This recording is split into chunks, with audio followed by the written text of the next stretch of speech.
Support for the Lancast is provided by Winey Way Books and Pennsylvania College of Art and Design.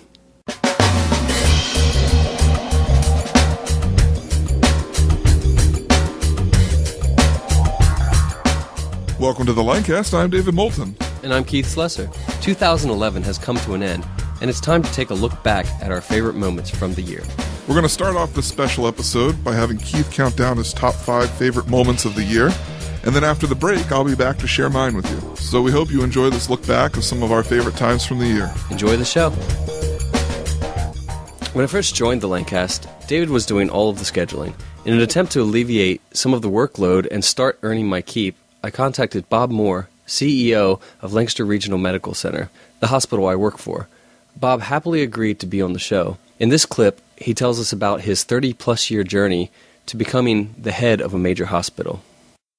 So I'm seeing a long history of medical profession for you. How did you get into it? What brought you into this field?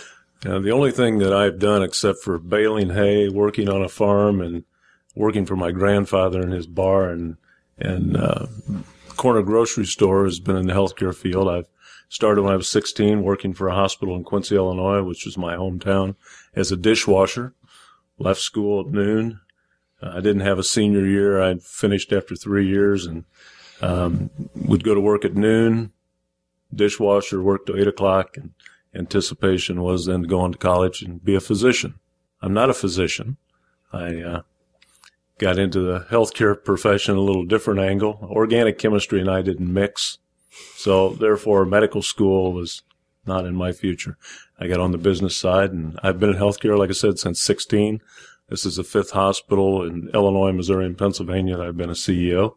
Been doing this for 32 years and love it and wouldn't do anything different. My son, our son, he's a second-year medical student, so I guess he'll be the one that'll be the physician and he can live out my dream. Then maybe he can work for me someday. And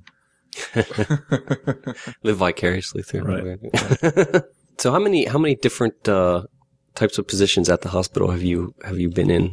Well, I started, as I said, as a dishwasher, literally at a 300-bed hospital in my hometown. Went from there, and then when I was in college, worked as a phlebotomist in the lab, drawing blood. Used to go in at 5 in the morning, do that till 8 in the morning. And then when I knew medical school wasn't going to be in my future, started taking business courses. At that point, then did an internship in marketing with a hospital in Jacksonville, Illinois. And after that, really got interested, talked to the CEO there.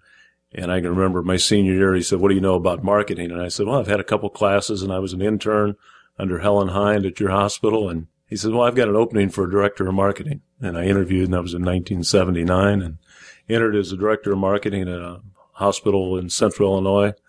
Did that for a few years and became a vice president of marketing and chief operating officer of a health system in Peoria, Illinois, and then became the CEO in 1990, and I've been doing that ever since. So I guess when you ask what I've done, the dishwasher job got me in the door and went from really an entry-level position to leading a healthcare organization as a CEO. Being a musician and an artist myself, I take great interest in hearing about the processes that other artists use in producing their own work. One such artist is AJ Nutter, my 4th pick of the year. AJ recounts the process he went through in writing a musical score for Alfred Hitchcock's The Birds. Most recently, I did a audio project for a show we had at the Painted Desert Gallery, and it's called The Birds, and it's based off of an Alfred Hitchcock film, The Birds, which we were viewing one night and realized that it didn't have a musical score. I thought, well, that's kind of strange, and I read some material about Hitchcock, and he said he thought The Birds would be even more dramatic if it was just the sound effects from the birds and other creations that they put into the film. So then I had the crazy idea, well, you know what, I should write a musical score to go over top of the film. And that's kind of where that whole crazy project came from. And we're actually at the end now, because we screened it at the Painted Desert Gallery, and we were only able to do 2 screens because of the copyright fee. I had to pay a huge copyright fee to just screen the movie. So we did that, and it went pretty successful. And now I'm in the process of producing a vinyl, a limited edition 10-inch vinyl that's going to have the soundtrack on it that people will be able to purchase if they want to. My third most memorable moment of 2011 would have to be when my good friend Aaron Gottwald came on the show to tell us about how one of his many business ideas finally took hold and his hard work paid off. Later, I came out to the Facebook F8 conference, which is their developer conference in 2008. And I remember this moment very, very specifically. The guys from Zynga were up there and they were speaking. Zynga created, I think, all the Farmville ones, all those games. They said, don't even worry about building great software or great applications. Just build things that go for viral growth. Like, you don't need to worry about anything. Just make it viral. And then Sean Parker, I don't know if you guys have seen The Social Network. Mm-hmm. Sean Parker gets up there and he's like, F those guys, build great things. And I'm like, yeah, I can get behind that. And so I walked up to him afterwards, along with everybody else who was in the entire auditorium. And I waited for about 40 minutes. I actually walked away and I came back, and there was still a pile of people. Eventually I got up to him, and he was tired and I was tired, and he didn't look like he wanted to be talking to anybody. And so I was like, I handed him my card. I'm like, hey, I'm building something. I'd love to talk to you. And I walked off. I didn't say anything else. And I thought, I blew my chances, and I went and had a drink, and, that was kind of the end of that trip. Like 6 weeks later, he called me back. And it's me, some guy from central Pennsylvania, and this kid who's, well, I guess he's not a kid, he's older than me, internet wonderkind, who, he was the original CEO of Napster, and he was the CEO of Facebook, and, did a whole bunch of stuff. And then it's me. And so I'm on the phone and not able to breathe, which was really funny. And he liked it a lot. And so he introduced us to some people in New York, in the fashion world. And I met him for the first time, sitting in the lobby of one of these very important people in the fashion world's offices. And we talked things through really quickly. He's like, he laid out how it was going to go. And we walk into the office, and he's like, and this is my best friend Aaron. And I was like, oh, or something like that. And anyway, it's funny.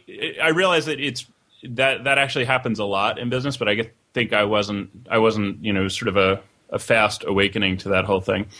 Anyway, he introduced us to some really great people, and did a lot to try and help us get that going. And ultimately, the project got a little bit stalled, and we were trying to figure out what to do to make it unstuck. And this was probably September or October of 2008. We had been going back and forth to New York a lot to go to social media events, to talk about our project, to pitch it to really anything with 3 legs or fewer. And Kyle and I were using this Twitter account to promote it and to talk to other people.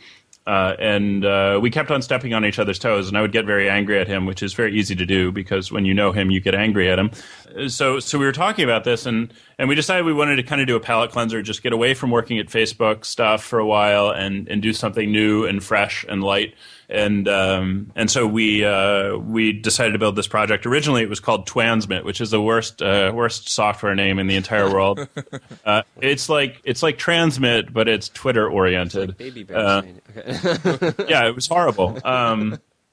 And I got a lot of crap for that. And but ultimately, it was the thing that became CoTweet. And we built it to solve our own problems, where we had these workflow problems with sharing a Twitter account, where I didn't know who he was talking to, and I didn't know the conversation history with other people. So when I see a message in the inbox, I wouldn't know if this was something serious that I needed to pay attention to, or that Kyle already had it figured out. So CoTweet was built initially to just solve our own problems, which is actually very similar to what the fashion project was, which was my stupid T-shirt problem. And then for a brief bit, we thought we could run both of them, and that proved to not be the case.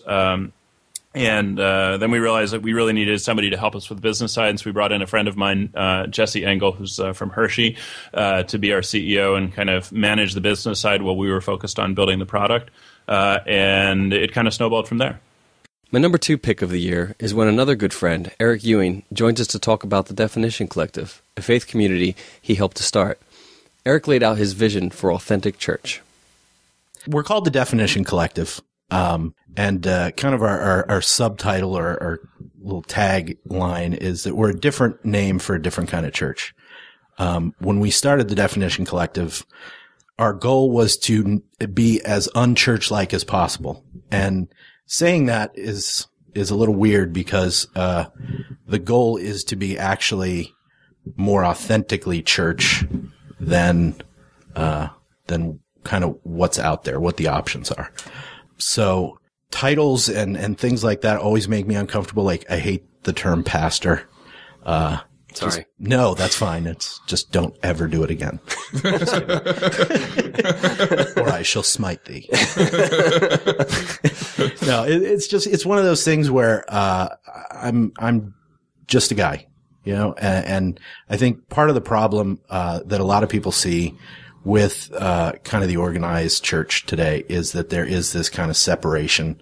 There is this, and I think really, you know, if you were to go back to the 60s and 70s when it became a popular term to shepherd your flock, you know, that kind of, mentality and that imagery was brought into the church. And the problem with that was that then everybody else was relegated to being a dumb sheep, and they had to, you know, be, corralled and moved in a certain direction.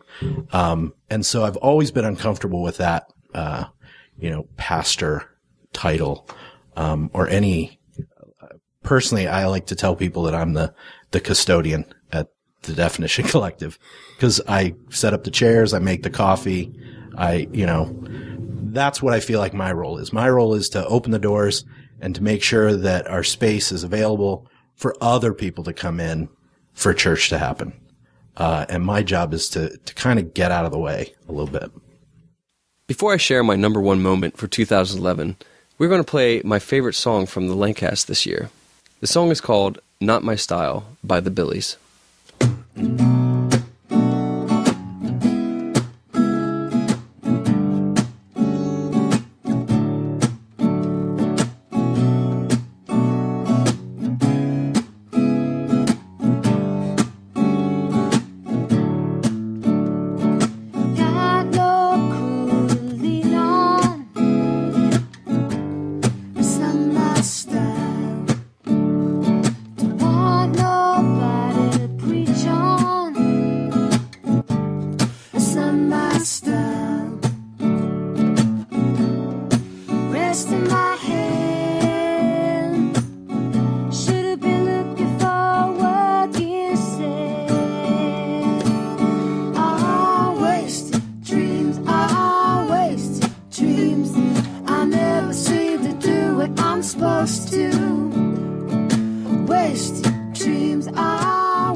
How many times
There have been a lot of great guests this year, both before and after I joined the Lancast. I wish I could include a clip from every episode, but unfortunately, we just don't have the time. My most memorable moment of 2011 is when we visited Pennsylvania College of Art and Design for the unveiling of their contribution to the Poetry Paths project in Lancaster. Contributing poet Mary Shebist honored us by reading her poem aloud for the show. Who is enough? Who is more than enough? Who should be extolled with our sugared tongues? Who knows us in our burnished windshields as we pass? Who remembers the honey-colored husks of the locust? Who knows the scent of dust, the scent of each sparrow?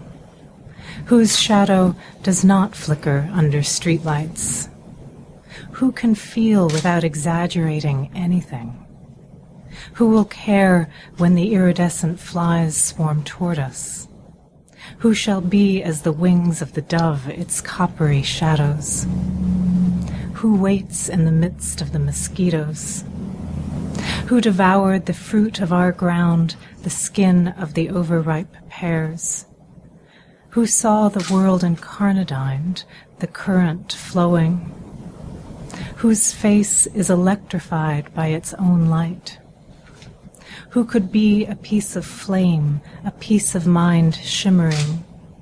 Who can feel without eroticizing everything? Who will pity us when the bees disappear into their shadows? Who loves the dank earth, its wolves and its tigresses? Who has tried to reach us? Who will do anything to reach us? Who is enough? Hey, this is Daniel Klotz. I hope you enjoyed listening to Keith's top 5 picks from the past year. Before we get to David's, I thought I'd make a little guest appearance here and share some of my picks since it's hard to believe, but it's been 6 months since I handed off the mic to Keith, and so the first half of 2011 I was still the co-host. My 2 favorite moments from the past year came from guests talking about the truly world-class ventures they'd successfully launched right here in Lancaster. First of all, I thought it was amazing to hear Sean Cavanaugh, chef at John J. Jeffrey's, describe why he chose Lancaster City as the ideal place to open the kind of restaurant he had been dreaming of running, where the food's so delicious because it's seasonal, locally sourced, sustainably grown and raised, and expertly prepared.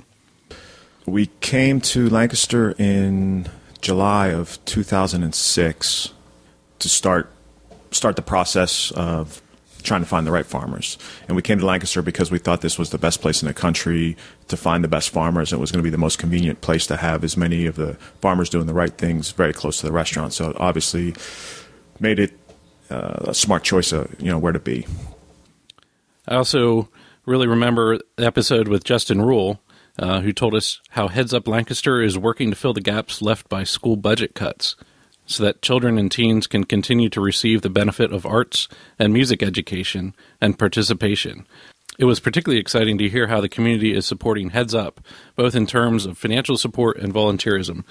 The idea is that everybody's working in the area of their greatest strength. So those that are at Heads Up that are really good at building connections with the community, that's what we're doing. Those of us that are really good at breakdancing or taking pictures or painting murals or spinning turntables, that's what they're doing.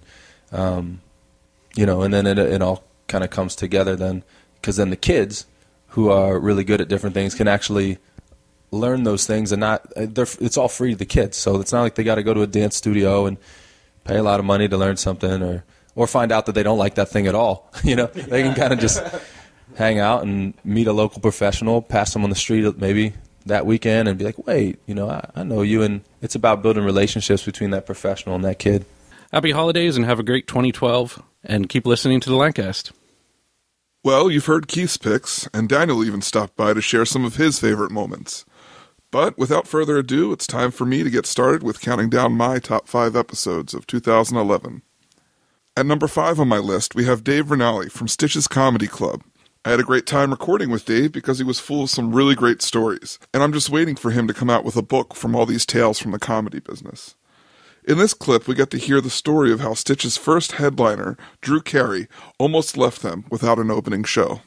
The very first show that we had, on Memorial Day weekend in 1988, the headliner was Drew Carey. Okay, he was the first comedian we ever had on stage.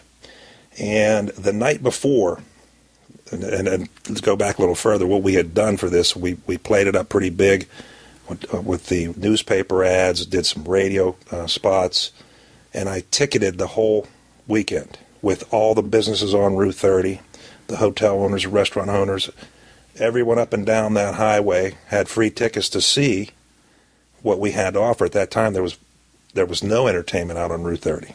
This was before Sight and Sound, before American Music. There was no entertainment on Route 30. So I invited all the guests that weekend were ticketed. And no one paid. Very few paid, actually, but it was mostly ticketed. So the night before, so all the shows were sold out. The night before, I get a call late at night from Drew Carey. He's in Los Angeles, and he introduces himself to me. I've never met the guy. He introduces himself to me on the phone, and he says, "Dave, I hear you're opening a new club, and I'm going to be your first comic." He's telling me that he couldn't wait to get on stage. He's so pumped because he had just done his audition for the Tonight Show with Johnny Carson. Okay, and they loved him. And Ed McMahon is the one who runs these auditions for the comedians for Johnny Carson. Johnny never sees these comedians till they come out on stage. And they loved him. And Ed McMahon loved him and says, "We will be in touch with you. You're pretty much guaranteed a spot on the Tonight Show." So he was so pumped up. So this is at like midnight the day before, and he's in L.A. And I said, "Well, what time are you flying in?" And his answer was, "Well, I don't know. I'm sitting in the airport here waiting for a red eye. I have my name on a waiting list." So he did not even have a flight booked to come. And right away I started panicking, thinking, wait a minute, I have this whole weekend ticketed, first show, and you don't even have a flight? I don't know, what time are you getting in here? How am I going to pick you up? Where am I going to pick you up? Where are you flying into? No information. At midnight the night before. Wow. So I was just panicking. So it turned out that that next day I had my family in from Pittsburgh, my brother, everybody, so I'm pacing. He's not here. He's not here at 2 o'clock in the afternoon. The first show at that time was on Friday night was at 7 o'clock. We did 2 shows Friday, 2 shows Saturday. We did the 7 and 9, and that was another thing we didn't know, wasn't sure about show times. But 2 o'clock, he's not even in town, no phone, nothing. And finally we get a call from Drew that he's going to be flying into Harrisburg, and that his flight is supposed to arrive in Harrisburg at 6 o'clock. What? Okay, so, yes. Okay, show time's at 7. Of course, he doesn't go on. He's not on till late. There's 3 comedians, so he wouldn't go on for 45 minutes. But still, that's if the flight came in on time. I couldn't be there to pick him up. I was busy in the restaurant. It was packed. I was taking care of things there, so I had to have my brother go to the Harrisburg airport and pick him up. I said, "Dennis, you have to do this for me." My brother's older brother. And he says, "Well, how am I going to know who this guy is?" I said, he's the biggest, nerdiest looking guy that's going to get off of that plane. You'll know who he is. That's all I told him. So he takes off to Harrisburg. And to this day, my brother remembers it, him coming off the plane. He knew exactly who he was in a second because he had that butch haircut, the crew cut with those pop bottle black glasses on, and he looked like the biggest nerd in the country. He'd come off the plane. Dennis went right up to him, and they made it. He got on. He just walked from his room after getting changed, and he walked up on stage. Wow. And that's how the first show went. Mark Douglas from the Key of Awesome comes in at number 4 for me, and we caught up with Mark via phone the day after performing for the Digitour when they had their stop in Lancaster, Pennsylvania. In this clip, Mark shares about how he fell into the parody song business. Did you ever feel like you had any kind of comparison with Weird Al that you had to break through before people could really accept what you're doing? Not really. I mean, because song parodies are just pretty big on YouTube. I always try to. I mean, Weird Al's kind of the bar that you should measure yourself against because he really, really works hard on his songs, and I've always thought he was really clever and just obviously just really puts a hell of a lot of thought into what he's doing. Right. So I mean, I always try to just use that as kind of a yardstick. But when we started the Key of Awesome, we weren't doing any straight up parodies. We we were just doing kind of sound-alikes and original songs. And I kind of just wanted to leave the parodies alone because I felt like Weird Al's the master, why try to do it? But then, I just thought, hey, you know what, let me just try one for the hell of it. And the first one was our Kesha TikTok video, which is now at around 72 million hits. So we were like, maybe there's something there. Maybe we should do more of those. So ultimately, I didn't want to be like the parody guy. I just wanted to make funny songs, more in the vein of like Flight of the Conchords or Tenacious D or kind of Spinal Tap, but of the current genres of music. And so we kind of fell into the parody thing, and it just kind of worked. And part of it, it's YouTube. You want to do your own thing, but you also kind of want to give your audience what they want. And they really, really wanted more and more parodies. They get kind of mad at me when I try to write an original song now, but I try to mix it up. My third favorite episode from 2011 is with Mike Whitmer, the artist and writer behind the webcomic Pinkerton Park. If I'm completely honest, this episode would probably be in my top 5 all-time favorites from the Lancast as a whole, and it was actually a contestant for my number 1 this year, purely because of how inspiring I found Mike and his work to be. I've always wanted to draw comic strips myself, but never felt like I could draw people in a decent manner. But then Mike said something to me after we were recording that really inspired me to pick up the pen and try something new. He said that he didn't like drawing people either, and one day a friend suggested to him that he try drawing animals instead of humans, and that's really when he felt like he hit his stride. I, for one, never thought of that as an option, but the idea captivated me, and if I ever break out and start a comic strip, I'm sure I'll list Mike as one of my inspirations. And in this part of the episode with him, I've chosen to share where Mike tells us about some of his inspirations for drawing. I always wanted to do comic strips. I never really wanted to be like a comic book guy, with a guy drawing the cartoons with the characters with the big muscles. And I'm not very good at doing real, you know what I mean? And I've always been in love with just the comic strip formats, and I spent a lot of time as a young kid reading Peanuts, which was a big influence on me from an art perspective. And then, of course, Bloom County probably introduced more of my drawing style and some of my humor. I'm not as political as he is, but that kind of style. And, who isn't influenced by Calvin and Hobbes from an art perspective? I mean, everybody's kind of reaching for him, whether they want to admit it or not. Anybody who's doing a comic strip kind of thinks, yeah, he's a master, Mm-hmm. Especially in terms of breaking out of the form and everything. Oh, yeah. I mean, he was more inspirational to me on his, if you take a look at his Sunday strips. I mean, because they were just out of the norm. Nowadays, people kind of emulate what he does, but when he was doing the Sunday work that he was doing was just amazing. People, it wasn't touchable, And I see some similarities too in that some of your strips aren't always straight funny. There's some tenderness to them at times as well. I try to listen to a lot of the artists that I respect, and when I say listen, I don't necessarily mean I like to hear what they have to say, but I like to listen to what they're saying in their comic strips too. And I think some of the most successful artists out there are the ones that kind of can reach people on different levels. So it's kind of taught me that it doesn't always have to be a hilarious strip. It doesn't always have to be.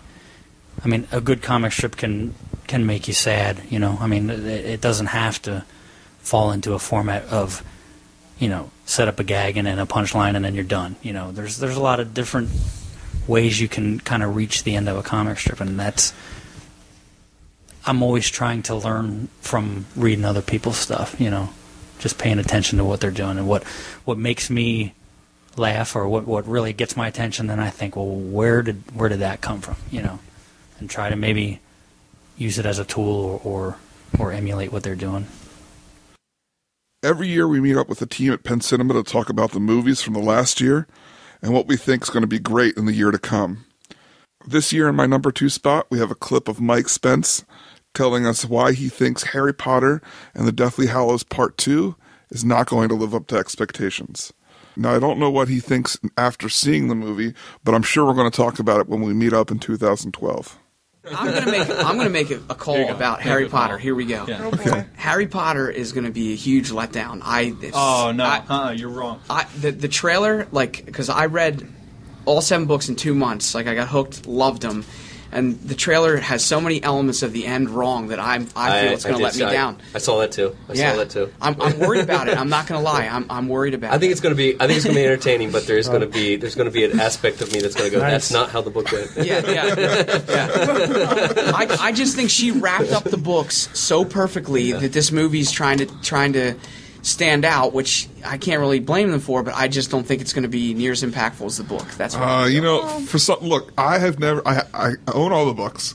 I have not read any of them because I just recently got them last summer through a book swapping thing, and I was like, I'm getting all the books now because it's swap, and then I decided I'm still not going to read them till after I've experienced the movies because that's all I know. Yeah. So for me, having never experienced the books, I'm probably going to be like, wow. My intention was to read up to the 6th book and stop, and then not read the 7th book until the movies were done, and I couldn't stop. They're so good, I couldn't. Keep going. I finished it, and I'm a little worried. I'm just saying, I'm worried. It might. See, that's why I always say nothing good comes from reading. This from the guy who reads 4 books a night almost. Never read. It's almost time for my number 1 episode of the year, but before we get there, we're going to hear from my favorite band to sit down with us in 2011. Symphony of Sound was a great group of guys to record with.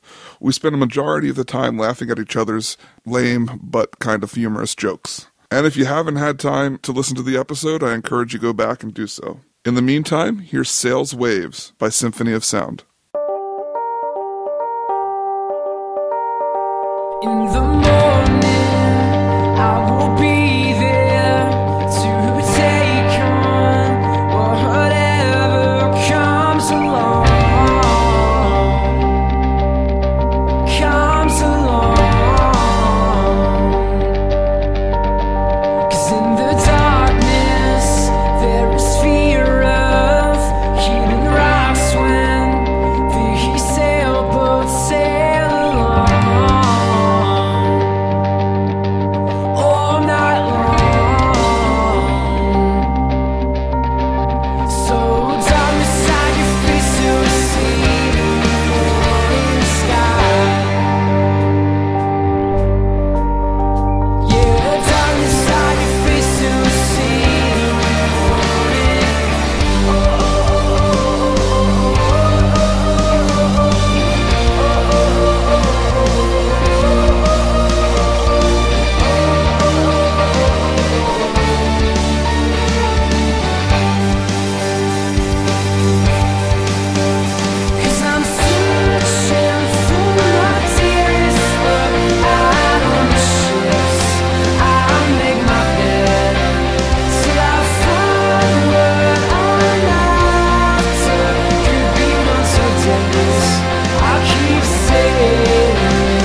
trying. Yeah, I'm trying. Well, we've made it, folks. Here we are at my number 1 episode for 2011. Let me tell you, it wasn't easy to pick one show out of the 50 that we did this year, but then again, when I really thought about it, there was no other episode I could go with. My number 1 spot is the episode with Spencer Brossman from Complete in Box. During his episode, we talked about some of our favorite memories in video games, and in this clip, he shares about some of the best games that he knows. What's your favorite retro game, your favorite new game, and favorite game overall? My favorite retro game would have to be Super Mario RPG for the Super Nintendo. I don't know if do you guys ever hear of that? I have. Yeah. Someone just asked me about that the other day, and I was like, I've never played it, but I heard about it. It is fantastic. You take the normal Mario genre, make it into an RPG, keep all like the charm and the quirk of it, and, you know, just have a beautiful storyline, an amazing, you know, battle system, and I could play it all the time. I just started playing Paper Mario, which is along the similar lines. That is the spiritual sequel to that, so that game is also incredible. I would prefer the Super Mario RPG. It's just, I look back on it, whenever I play games, I look back on them like I was playing back when they came out, and I'm just like, oh, how could a Super Nintendo game do this kind of stuff? Like, just look at the graphics, which is, I guess, why I can play them, because I could play PS3 and be like, well, this came out this year, and this is just great. I could put old Mario in and be like, oh my god, I'm 3 years old again. So that's my favorite retro one. My favorite new game, probably without a shadow of a doubt, is Katamari Damacy. Did you guys ever hear of that one? I have. Yes, it is. And I really suggest you check this out as well. It is phenomenal. All you do is roll a ball around and pick stuff up. It sounds not fun in the least. It is incredibly Japanese. You start out very small, like I could be on this table and have a Katamari that's maybe, 5 centimeters. I start out, I roll his iPhone up, I get a little bit bigger, I get this pen, I get the sheet of paper, all of a sudden I'm a meter big. And then I look like the scope of everything changes, and you look around like, oh my god, I can pick up all these books, these glorious books, I'm getting bigger kind of thing. And you get to the point where you're rolling up people and they're like, oh no, in the quirky Japanese way, and it's just awesome. I can sit there and play it all day. How do you beat it? You just get as big as they usually give you some sort of goal, like they'll say 1 meter in 5 minutes, get to 3 meters kind of thing. But there are also levels where they're like, just get as big as you can. And you just want to get as big as you can. Like, it's hard not to want to get bigger. Because when you start rolling up trees and houses, like if I start out on this table right here and I end up in 20 minutes rolling up continents, I'm like, feels good, man. Feels good. So everyone should play Katamari Damacy. Even just listen to the soundtrack. That is fine with me. What about your favorite game of all time? Tough question. I am a big horror junkie on games. I can't watch movies, but if I do watch movies, they're horror. If I do play games, a lot of times they're horror. There's an old game for PlayStation 1 called Clock Tower, and this is just gonna sound awful for anyone listening, but it's a point and click horror game where you don't actually control the character. You just take the mouse around the screen, you find an item, and you click on it, and they'll walk over to it. You can't fight back at all. The enemy's named Scissorman, and he carries, can anyone guess? Combs. Yeah, oh, wait, no, not quite. Do you have a guess? Buzzsaws. Yes, buzzsaws and hedge clippers. Carries a giant pair of scissors around things. He's 3 foot tall, carrying a 4 foot pair of scissors. You can't ever defeat him. You gotta find ways to just survive. It is pure survival horror, and I think it's kind of readied me for the zombie apocalypse, so I'm kind of ready for that now, but I suggest anyone to try it out. Clock Tower for PlayStation 1. I could play it all the time. The graphics are the worst you will ever see. Early 3D graphics are abysmal. The voice acting you will laugh at, but I promise you will still be scared. That's the amazing part about it. Wow. It's hard to believe another year has passed us by. In the past year, we had 49 guests. Daniel Klotz stepped down as co-host, and Keith Slesser stepped up to take the reins. We also added 4 behind-the-scenes crew members that really contribute a lot to what everyone sees every week. Quinn Baker joined us as our staff photographer. Austin Ginder took up the task as our web developer as we rolled out our new website. And Becky Svensson has come on board as a correspondent. So from all of us here at the Lancast, we wish you a happy new year, and we look forward to bringing you even more great episodes in 2012. We hope you've been enjoying the Lancast. This episode was produced by myself, David Moulton, with show notes by Keith and Lauren Slesser. All pertinent links to this episode can be found in the show notes at thelancast.com. If you specifically liked this episode, we ask that you consider making a donation. Every little bit helps. Even $1 a show can keep us going. If you'd like to help support us, you can do so by going to thelancast.com/donate. And don't forget to subscribe in iTunes and tell a friend about the show. So, for the Lancast, I'm David Moulton. And I'm Keith Slesser. Asking, are you in the cast?